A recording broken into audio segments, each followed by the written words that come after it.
বন্ধুরা, আজকের এই খবরটি দেখার পরে পাকিস্তান অবশ্যই পাগল হয়ে না গেলেও তাদের তো মাথা অবশ্যই ঘুরবে, যারা এখন তড়িঘড়ি এসে এমন সিদ্ধান্তকে নিয়ে নিয়েছে। বন্ধুরা, যুদ্ধ তো এখনো শুরুই হয়নি। পাকিস্তান তাদের সব থেকে মরণাস্ত্র বা যুদ্ধের শেষ অস্ত্রকে নামিয়ে দিয়েছে, যেটির কারণে তারা এখন পশ্চিমী দেশের রাডারেও চলে এসেছে। আসলে বন্ধুরা, আমি এখানে কথা বলছি পাকিস্তানের নামের আর চীনের তৈরি 10th জেনারেশনের JF-17 থান্ডারে।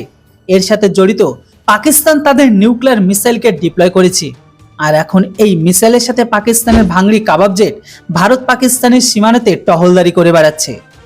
বন্ধুরা, আমি এখন এই নিউজ আর্টিকেলটির কথা বলছি। আপনারা স্ক্রিনে দেখতে পাচ্ছেন আর্টিকেলে কি লেখা আছে। ভারতের রাফেলের ভয়ের কারণে পাকিস্তান সেনা এতটা ভয় পেয়েছে যে পাকিস্তান তাদের ফাইটার জেটে নিউক্লিয়ার মিসাইল লাগিয়ে এখন ঘুরে বেড়াতে হচ্ছে। রিপোর্টের দাবি এটাও করা হচ্ছে পাকিস্তানের বায়ুসেনা পাকিস্তানের যে JF-17 থান্ডারে প্র্যাকটিক্যাল নিউক্লিয়ার মিসাইল দিয়ে যুক্ত করেছে।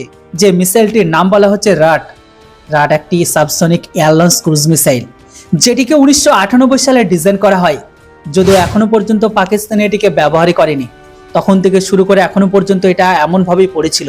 কিন্তু আজ হঠাৎ পাকিস্তানি এটিকে বাইরে বের করেছে, কেননা তাদের পিছনে যে ভারতের রাফেলে ভয় ধরেছে। রাট পরমাণু হামলা করতে সক্ষম একটি মিসাইল, কিন্তু তাও আবার অতীব সীমিত এরিয়ায়। এই মিসাইলের রেঞ্জ 550 কিলোমিটার বলা হচ্ছে, যেটিকে আমেরিকার F-16 আর চাইনিজ JF-17 থান্ডার থেকে লঞ্চ করা যাবে। পাকিস্তান এখন এই মিসাইলকে তাদের ফাইটার জেটে এই কারণে ডিপ্লয় করেছে, কেননা তারা ভারতকে এখন এটাই দেখাতে চায় যে ভারত যদি রাফেল জেট দিয়ে পেয়কের ভেতরে কোনো রকম এয়ার স্ট্রাইক করে, তাহলে পাকিস্তান তাদের রাড মিসাইল আমাদের রাফেল এয়ারবেসে ড্রপ করবে না। তারা আমেরিকার প্রতিবন্ধকতাকে ভয় পায়, আর না ইউএনের রুলসকে। আমরা পিওকে কখনো ভারতকে দখল করতে দেব না। পাকিস্তান এখন এই মিসাইলকে ধমকি ভারতে এই কারণে দিচ্ছে, কেননা ভারতকে রাফেলের রিসেন্ট রুদ্রম মিসাইল লাগানোর অনুমতি দিয়ে দিয়েছে ফ্রান্স, যেটির দ্বারা পাকিস্তানের সমস্ত রেডার সিস্টেমকে ধ্বংস করার ক্ষমতা রাখে।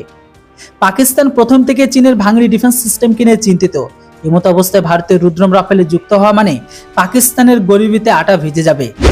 তো বন্ধুরা, পাকিস্তান ভারতের রাফেলকে কতটা ভয় পায় এটা তো আপনারাও জানেন। যদিও বন্ধুরা, পাকিস্তানের এই মিসাইলকে থামানোর জন্য ভারতের কাছে একটি বিশেষ মিসাইল যুক্ত আছে, সেটির নাম হচ্ছে প্রোদিয়ম ইন্টারসেপ্টর মিসাইল। এটি 80 কিলোমিটার উঁচুতে উড়ে বাইরের যে কোনো শত্রুর মিসাইলকে ধ্বংস করতে পারে। অপরদিকে আমাদের S-400 আর AD সিস্টেম তো একটা করে, ওগুলো তো আলাদা আছেই।